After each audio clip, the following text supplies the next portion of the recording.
Well, no, I see what's on the screen, so I was like, I see where we're rolling with that. Oh, yeah. So let's roll into Netflix. God, Netflix has been a particular special crazy these last 2 weeks now, I guess, or a week and a half. It feels like forever. Some of us never got over their last shenanigans, but now I'm happy to eat a little crow. I mean, you were complaining about double toasted last episode, and this sort of ties into that, I know, and that's the issue.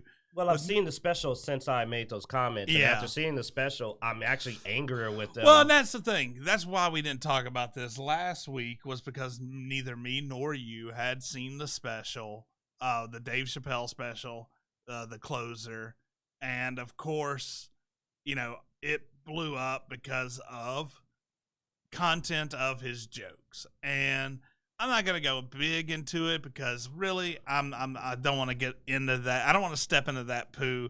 I've already seen. We're not qualified to have too many opinions because we're not a member of the groups that are offended. Well, yeah. And I've also seen several channels get banned this week talking about this particular topic. So. Oh, no, I know. My reflex when I hear ban and censor and cancel. Dude, it's just like, look who you talking to, man. I mean, you know me and you're literally wearing the shirt, man. You're wearing I found it funny. You found it offensive? I found it funny. That's right. He's wearing the shirt. Anyway, the point is I do have to actually give Netflix some props with this whole situation. And that is, we both had about the same stance when it came to cuties, and we were like, that's probably shouldn't be on there, I was irritated it didn't pull it, and I canceled my membership, which I'm stuck with because I was like, I felt like, even though I don't like cancel, I felt like that really hit a line. Mm. But at the same time, people have come out against Dave Chappelle, and Netflix has kept that stance.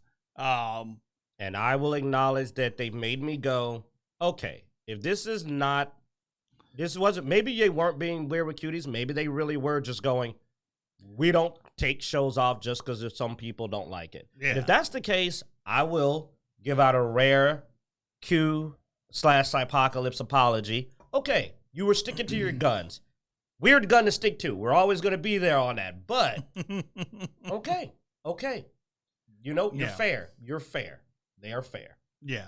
So, but yeah. And my last thing really on this is if you've gotten into the story of, and all you've done is read articles or whatever, watch the show.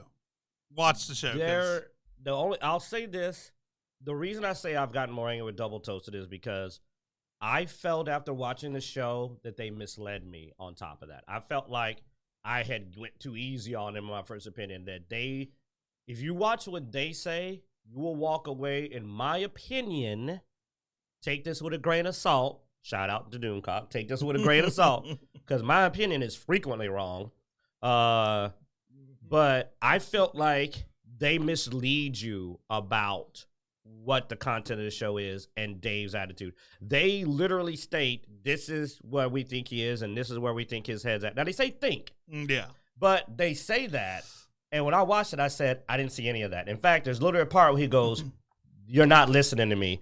And they fall into that group of people that clearly watched this show, and they went in going, this is what I think is going to happen, and this is what's happening.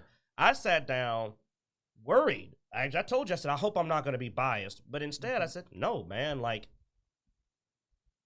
is it offensive? It's got room to be offensive because it's comedy. But does the man have a reason to be upset? I think so.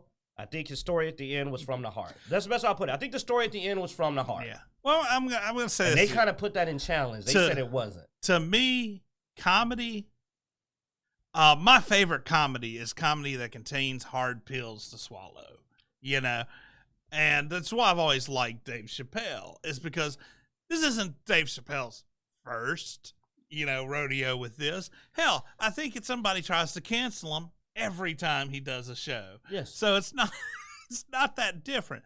This one was a little bigger. And and a that's little what we're more about to roll direct. into. But it was also very personal for him, which is, I think, why it was as direct as it is. And that's why it also shocks me that so many people didn't get that underlying message. Yeah, like he's mad. Yeah, he's mad, but he's got a damn good reason to be mad. Because in most of his special, he gives that heart, but he does it a little more subtle, and he wasn't quite as subtle this time. But that end of the story had me like it hit me in the feels, man. I was like, damn, man. And like after that, I said, yeah, I'd be pissed too. I mean, honestly, been my story, I'd be a lot more offensive. I'd be at it. Yeah. He didn't drop the alphabet people joke. Like, he was actually tamer than the previous show. I'm thinking, this isn't the show that was offensive. The show before this was way harder on the LGBTQ community and trans community than the current one. But people are more sensitive. It's what it is. If people are so sensitive, it didn't matter what he did. Honestly, I think it didn't matter what he did. It was going to be a problem. It's always that. So, but the interesting thing is that I also got to get, Netflix has been up and down with enforcing stuff. Now this last one, they kind of said, nah, you're fired. And that's what we were rolling into is Netflix fires. I wasn't gonna get too much into that. I mean, they did fire somebody. But a lot of the media portrayed. I noticed it with different headlines.